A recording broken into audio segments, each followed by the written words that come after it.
हमारा बनेगा वो ऐसा अच्छा वो दिखाना The पड़ता है। first step towards दिखाना achieving पड़ेगा। your dreams is having the right coach. Get the best अब वो education with CAD/COM ऐसा Labs नहीं होता है and कि make हम your उसको यहाँ AutoCAD हिडन दिखा 2D, दें या 3D यहाँ दिखा, maths नहीं, वो रूल है, dreams come true. वो रहेगा तो Download the यहीं से app सेंटर में, now. ताकि यहीं से हमारे सारे ऑब्जेक्ट जितने भी कनेक्शन हैं यहीं से कंट्रोल हो।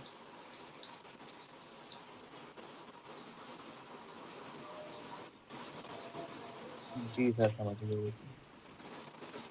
प्लान ठीक बना है, एलिवेशन अच्छा बना है।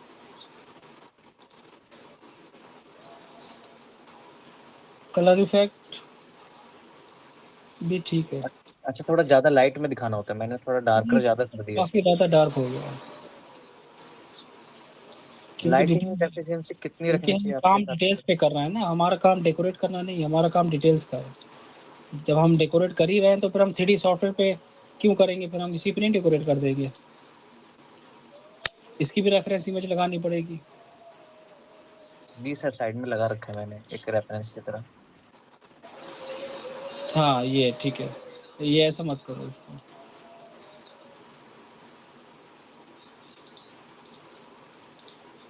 बस अब यहाँ पर डेकोरेटिव आइटम तो स्पेस बच रहा है, तो हमारे लाइक कुछ भी प्लांट और प्लांट यहाँ पर दे सकते हो। ये टीवी यूनिट बहुत खाली-खाली सा नज़र आ रहा है, कुछ डेकोरेटिव मॉडल्स यहाँ प्लेस कर सकते हो। बहुत सारी चीज़ें हैं। इंटीरियर का मतलब होता है डेकोरेट करना। डेकोरेट करो। अब जैसे ये देखो, है ना? 2D में 2D में होता है, डेकोरेट वगैरह करते हैं 2D में हम। अब मैंने क्या डेकोरेट करा है? नहीं करा है। आपने सिंपल रखा है बट थोड़ा सिंपल यूनिक लग रखा रहा है, है दिखने में भी। क्योंकि हमारा काम है नहीं डेकोरेट करने का। वो क्या देखेगा कलर उसमें? उसको तो इस चीज़ से मतलब है ना, वो क्लाइंट को तो ये चाहिए, ये। उसको इससे मतलब नहीं है ये। कोशिश ये करी जाती है कि इसको डेकोरेट ना ही करा जाए। कर रहे हैं तो थोड़ा-सा लाइट कलर इफ़ेक्ट दो, ताकि वो डिटेल्स भी आपस में मिक्स ना हो और चीज़ें भी समझ में आ जाएँ। ये होता है, लाइक दिस वन, है ना? बहुत हाइलाइटेड कलर हो जाएगा इसमें, बहुत। इसको अगर आप स्किप कर भी देंगे ना तो भी चलेगा।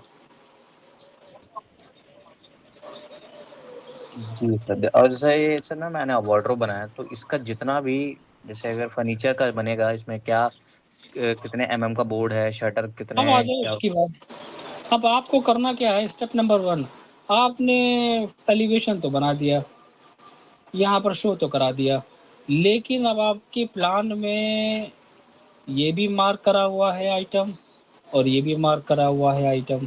तो अगर ये दोनों हमने मार्क करे हैं, तो आप समझ लो कि आपको उसका टीवी यूनिट का प्लान बनाना पड़ेगा। मैं ड्राइंग शेयर कर दूँगा इसकी, इस तरह।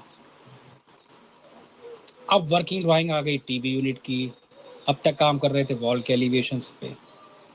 फिर आपको वर्किंग ड्राइंग एलिवेशन दिखाना पड़ेगा। फिर आपको उसका 2 सेक्शन दिखाने पड़ेंगे, क्योंकि वो सामने वाले को समझ में भी तो आना चाहिए ना। हम्म। बात समझ में आ रही है? जी सर। फिर आपको, आपने फ्लोटेड पैनल दिया है तो फ्लोटेड पैनल को मार्क करके आपको वहाँ पर दिखाना पड़ेगा साइजेस के साथ। आपने वार्डरोब दी है, आपको वार्डरोब का प्लान बनाना पड़ेगा सिस्टमैटिक वे में, क्योंकि ये कारीगर माँगेगा कारपेंटर हमारा। फिर वो हमसे कहेगा ज़रा एलिवेशन दिखाओ इसका, फिर हम उसका वर्किंग एलिवेशन दिखाएँगे। फिर वो हमसे कहेगा ज़रा सेक्शन दिखाओ भाई, फिर हम उसको सेक्शन दिखाएँगे, क्योंकि वो सारे साइज़ेस वगैरह मेज़र करेगा। क्रॉस 2 सेक्शन, अब इसके तो तुम कितने सेक्शन बना सकते हो? यहाँ पर 1, 2, 2-3 सेक्शन आ जाएँगे, साइड सेक्शन इस तरह, और ये भी इंक्लूड कर सकते हो, आइसोमेट्री। सर ये सेक्शन का मेरे को समझ नहीं आया, एक बार फिर से बता दीजिए। ये सेक्शन दोगे ना यहाँ पर, तो प्लान में जब सेक्शन लाइन दे रहे हो तो उसका सेक्शन नहीं काटोगे? तो जैसे मैं एक तो हॉरिजॉन्टल में और एक वर्टिकल में दूंगा जी, है ना? ऐसा नहीं होता है फर्नीचर्स में, जब चीज़ें अलग अलग डिटेल्स में होती हैं। यहाँ पर आपके पास ऑब्जेक्ट कितने हैं अलग, आपके पास एक ऑब्जेक्ट अलग है, इसका सेक्शन अलग आएगा। ये दोनों सेम है, दूसरा सेक्शन ये आएगा। यहाँ पर पार्टीशन है और यहाँ नहीं है, तीसरा सेक्शन ये आएगा, समझ गए? अच्छा, अच्छा, अब समझा। मुझे लगा था बस काट के ऐसे दिखा देना है, लेकिन जब नहीं, ज़रूरत नहीं, है, अलग-अलग कंपार्टमेंट्स बने हैं, तो उसके दिखाने बिल्कुल, पड़ेंगे। बिल्कुल, बिल्कुल, बिल्कुल, बिल्कुल, बिल्कुल।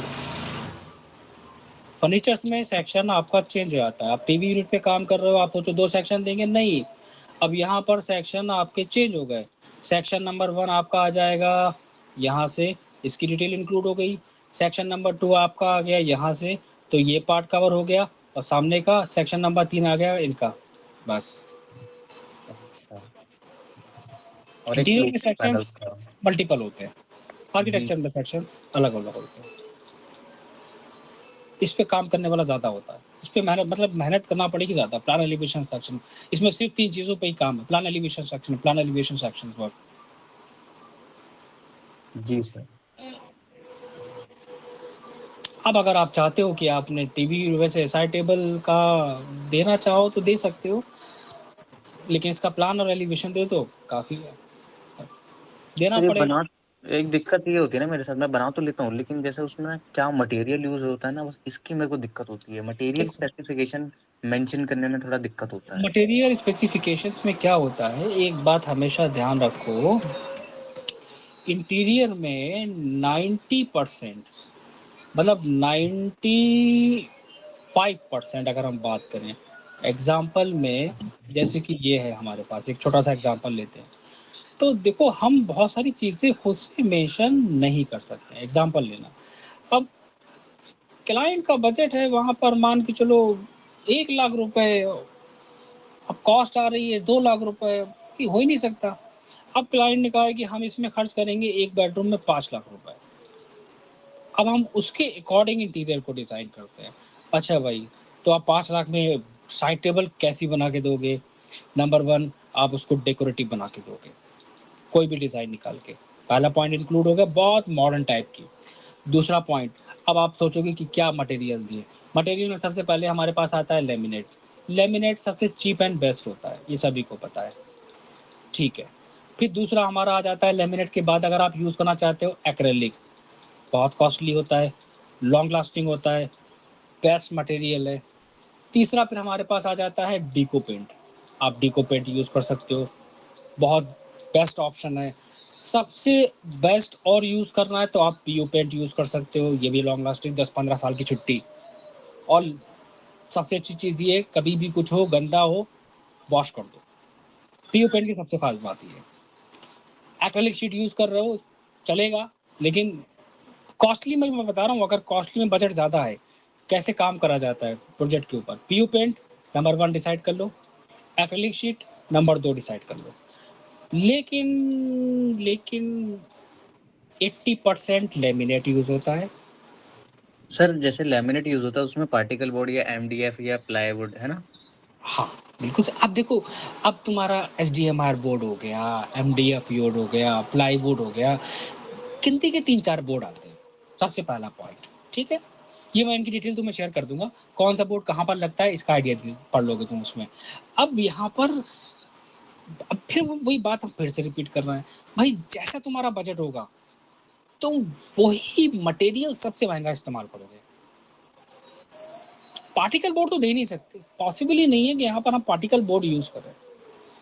कभी भी एज़ ए इंटीरियर डिज़ाइनर अगर आप काम कर रहे हो तो फर्नीचर्स आइटम में पार्टिकल बोर्ड तो बहुत रेयर केसेस में देते हैं, जो ऐसे लोग होते हैं जो बिल्कुल मतलब कुछ ना दें और सब खा लें, बचा लें, जेब में रख लें। अच्छा। 1 डेढ़ साल बाद, 2 साल बाद कंप्लेंट्स। तो हम क्या करते हैं भाई, बोर्ड की कैटेगरी आती है, प्लाईवुड के अंदर बहुत सारी कैटेगरी है, बहुत सारे जो 10 साल और 20 साल की गारंटी सब कुछ तुम्हें मिलेगी। अब एक बात याद रखना, बोर्ड कौन-कौन से होते हैं, एमडीएफ क्या होता है, एसडीएमआर क्या होता है, इनकी क्या-क्या कंडीशंस हैं, प्लाईवुड कहाँ पर यूज़ होता है, किचन में कौन सा यूज़ होता है, ये हम सारी चीज़ें शेयर करते हैं। अब आती है मटेरियल चूज़ करने की बात। मटेरियल में सबसे पहला आप हमेशा ध्यान रखो, आप आँख बंद करके लैमिनेट यूज़ करो, प्रोजेक्ट की कॉस्ट के बेसिस पे। नंबर 2 आप वहाँ पर आ जाओ, चारकोल शीट्स वगैरह भी आजकल बहुत चल रही हैं, ऐसी-ऐसी चारकोल शीट्स आ गई हैं डेकोरेटिव, आप उनको यूज़ कर सकते हो, एक पॉइंट ये नोट कर लो। तीसरा आप एक्रिलिक शीट पे आ जाओ, चौथा आप वहाँ पर पीओ पेंट पे आ जाओ, पाँचवाँ आप वहाँ पर डीको पेंट पे आ जाओ। डीको पेंट दे सकते हैं, लेकिन फर्नीचर्स में बेडरूम के अंदर बेड साइड टेबल पे मोस्टली लैमिनेट दिया जाता है। जी। ये होता है। तो कोई दिक्कत ही नहीं है। चीज़ें अगर हमें क्लियर है तो हम कुछ भी कर सकते हैं वहाँ पर। सिंपल सी बात है। पता होना चाहिए कि हम कहाँ पर क्या चीज़ें दे सकते हैं। ये सबसे इम्पोर्टेंट पॉइंट है। फिर आप कुछ भी बना रहे हो, उससे फ़र्क नहीं पड़ता है। आप कोई भी रेफ़रेंस उठा लो, आपका कॉन्सेप्ट क्लियर होना चाहिए बस। ये सिंपल सी बात है।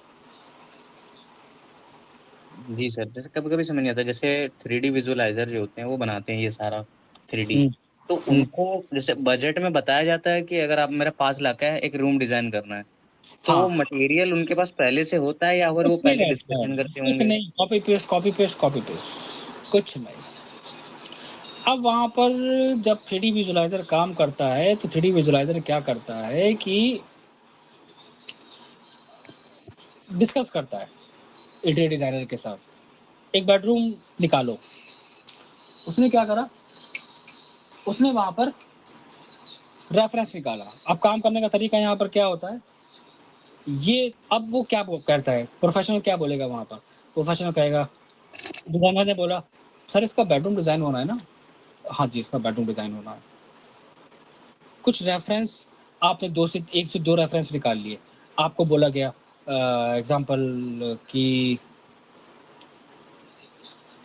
एक हमारा ये रेफ़रेंस हो गया, एक हमारा ये रेफ़रेंस हो गया। तो जब क्लाइंट को काम दिया जाता है ना, तो अगर उसकी कॉस्ट है एप्रॉक्स मान के चलो 6 से 7 लाख रुपए, 8 लाख रुपए, तो उसको ना एग्ज़ाम्पल में दिया जाता है, एग्ज़ाम्पल नंबर 1 और एग्ज़ाम्पल नंबर 2 पे। एक डिज़ाइन आपका हम ये क्रिएट करके देंगे, दूसरा डिज़ाइन हम ये क्रिएट करके देंगे। दोनों की कॉस्ट में या सेम है या डिफ़रेंस है। अब बात आती है किस चीज़ की, 3D विजुअलाइज़र क्या खुद से डिसाइड करता है? नहीं, 99% वो रेफ़रेंस उठा के काम करता है, अच्छा। 99। वो 2 से 3 रेफ़रेंस ले लेगा। सबसे पहला वो क्या करेगा, एग्ज़ाम्पल जहाँ वार्डरोब है वहाँ पर उसने वार्डरोब का मॉडल कॉपी पेस्ट करा। ये बेड वो बनाता नहीं है, वो नहीं, जितने भी हैं कोई नहीं बनाता है। उनके पास बेड की लाइब्रेरी पड़ी है, ये उठाया, कॉपी पेस्ट। ये आपका ड्रेसिंग यूनिट, कॉपी पेस्ट। ये मॉडल, कॉपी पेस्ट। अब वो बनाता क्या है? वो बनाता है सॉफ्टवेयर में सिर्फ़ वॉल, एप्लाई करता है मटेरियल और ये बहुत है तो पैनलिंग वगैरह बना देगा बस। तो सर एग्ज़ैक्ट जैसा वो दिखाता है, अगर उसको एग्ज़ीक्यूशन में देखा जाए तो मतलब सिमिलर नहीं होता है, थोड़ा-सा चेंजेस तो होता ही है। चेंजेस होता है, ये सिंपल सी बात है। चेंजेस होता है। ये आपका कुछ ऐसा निकल के आएगा लेकिन देखो 3D विजुअलाइज़र बनना, एक बात ध्यान रखना, इंटीरियर डिज़ाइनर में एक सबसे बड़ी गलती क्या है तो होती है कि वो बच्चा सोचता है कि हम इंटीरियर डिज़ाइनर भी हैं। भाई आप 3D विजुअलाइज़र नहीं हो, आप इंटीरियर डिज़ाइनर हो। अब आजकल जितना भी बच्चा सीखने आ रहा है ना, वो उसके माइंड में एक चीज़ बहुत बहुत बेकार फिट हो गई है। सर मुझे ना एक रियलिस्टिक, अरे जब तुम एक रियलिस्टिक लुक बना रहे हो, तुम क्लाइंट को डील भी कर रहे हो, तुम साइट विजिट भी कर रहे हो, क्लाइंट के प्रोजेक्ट पे भी काम कर रहे हो, तुम ओवरऑल कॉस्टिंग भी देख रहे हो, तुम अपनी टीम, तुम्हारे पास टीम भी नहीं है, फिर तुम्हारा काम, तो तुम हुए क्या इंटीरियर डिजाइनर? तुम कहाँ से हुए इंटीरियर डिजाइनर, ये बताओ? अगर आप इंटीरियर डिजाइनर हो तो आपके पास टीम होना कंपलसरी है। आपके पास 2D और 3D का डिजाइनर होना मस्ट है। चलो ठीक है 2D का नहीं होगा लेकिन 3D का तो आपके पास कंपलसरी है ही। और जो नहीं है वो लोग फ्रीलांसिंग कराते हैं। इतना टाइम नहीं होता है ना बैठ के आप क्लाइंट से डिस्कस भी करोगे, 3D पे काम भी करोगे, 3D में डिटेलिंग भी करोगे, कैड में डिटेलिंग भी करोगे, फिर क्लाइंट को दिखाओगे भी। बहुत आसान लगता है।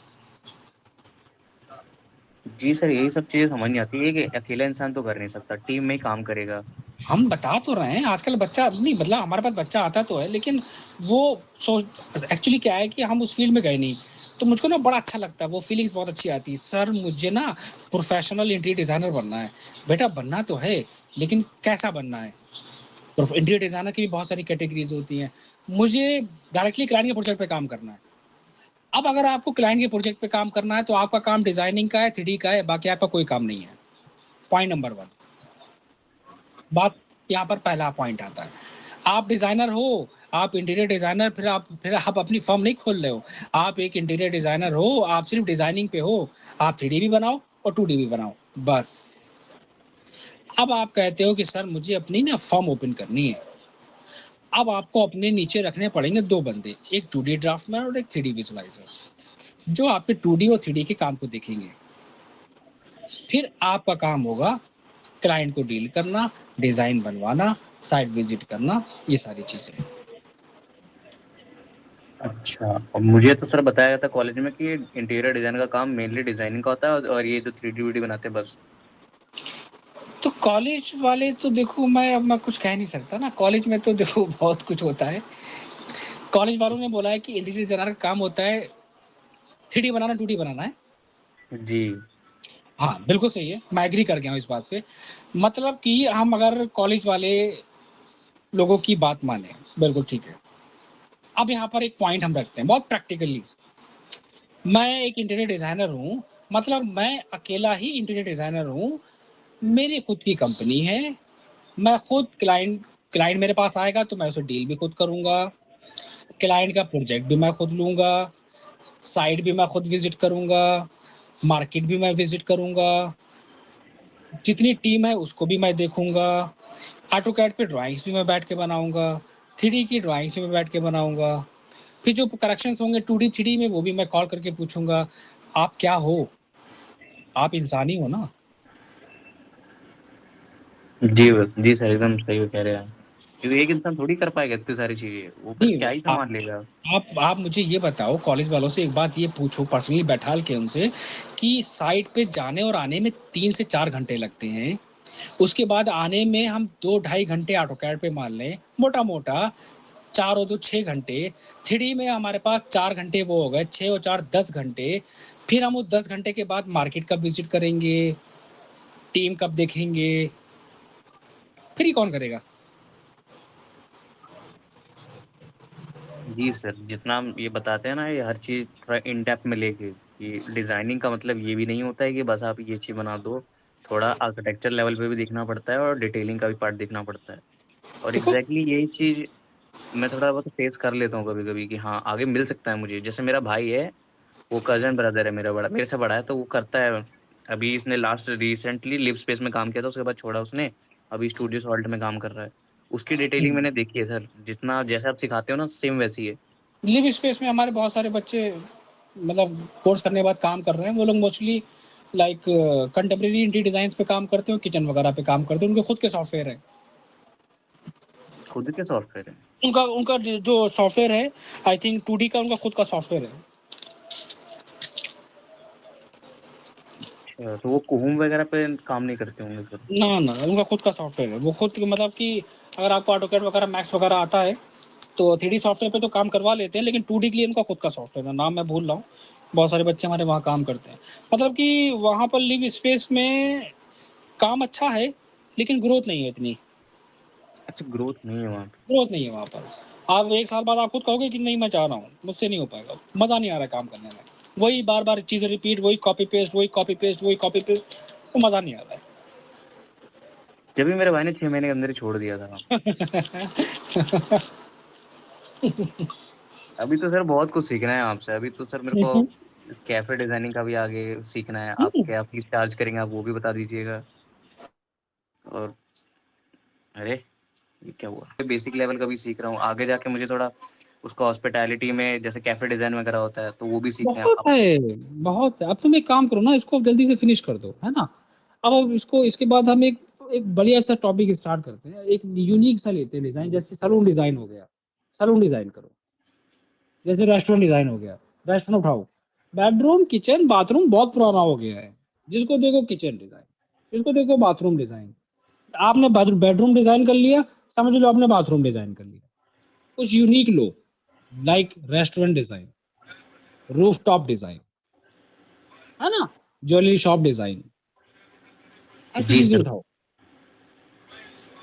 सर एक अब जैसे इसको बेसिक होता है ना, जैसे बेसिक आइडिया कैसे करना होता है, ये एक हाँ, कोर लेवल तुम एक सीखना है काम करो आपसे। ना, पहले बेडरूम कंप्लीट कर लो, फिर हम तुम्हें रेफरेंस देंगे रेस्टोरेंट का, उस पे काम करना। फिर हम तुम्हें गाइड करेंगे।